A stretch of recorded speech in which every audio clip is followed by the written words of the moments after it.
Eu me chamo Larissa e hoje vamos falar sobre a cinesiologia muscular.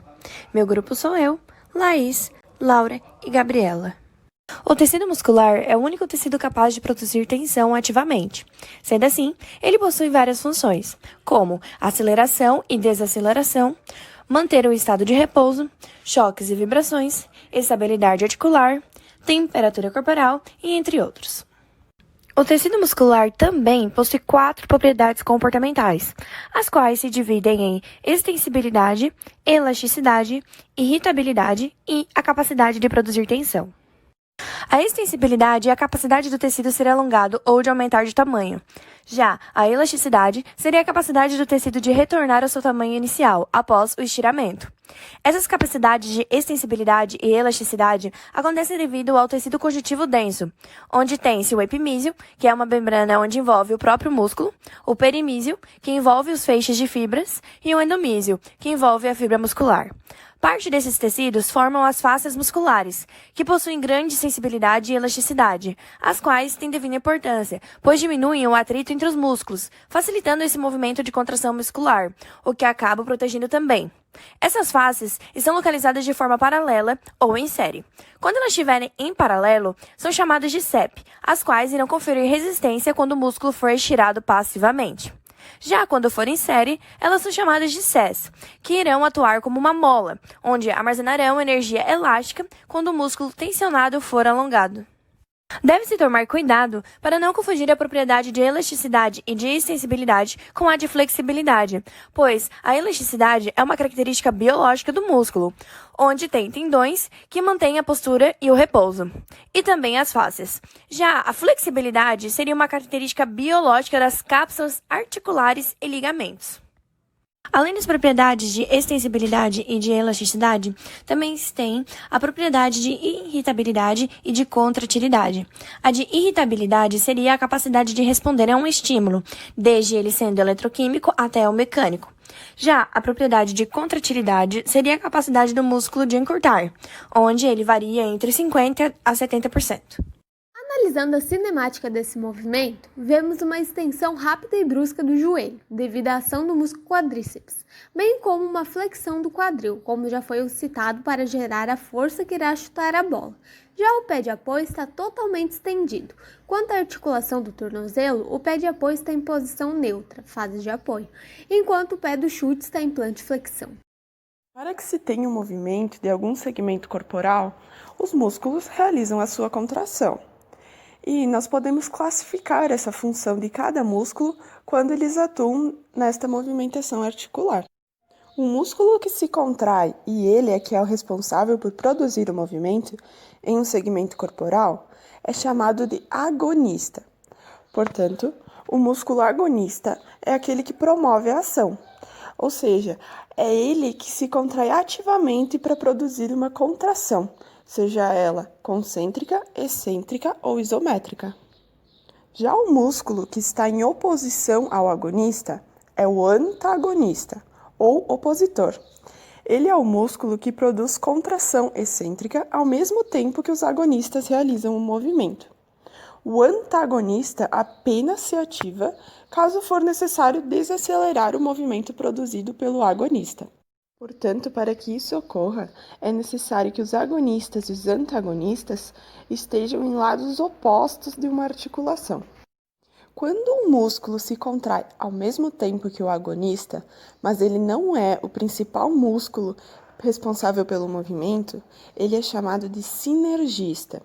Então, um músculo sinergista é aquele músculo auxiliar do movimento. E também se tem a função de coativação, que é quando há ativação simultânea de diferentes feixes de músculos. Já que citei os feixes de músculos, vamos falar sobre as fibras musculares. Existem 2 categorias de organização dessas fibras. As que têm as suas fibras em organização paralela, ou seja, de forma longitudinal à posição do tendão, são conhecidos como músculos paralelos ou fusiformes. E também existem as fibras musculares que são organizadas de forma peniforme, onde a orientação dessas fibras acaba sendo inclinada em direção ao do tendão.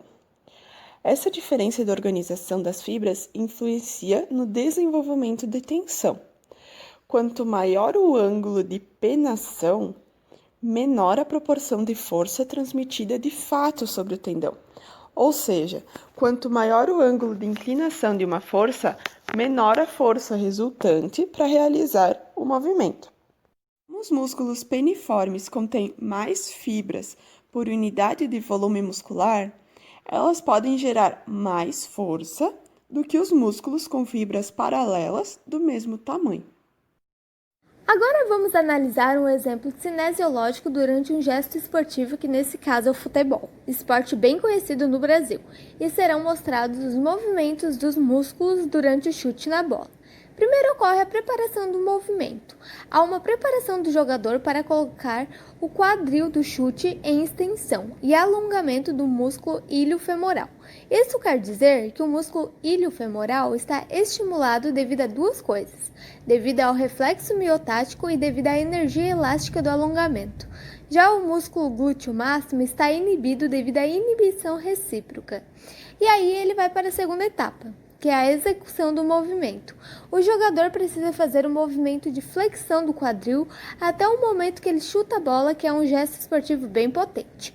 A terceira etapa é a finalização do movimento. Quando o jogador chuta a bola, acaba o gesto esportivo. Então, o músculo glúteo máximo, que age como antagonista, acaba freando o movimento, ou seja, ocorre a desaceleração porque o movimento não é mais necessário.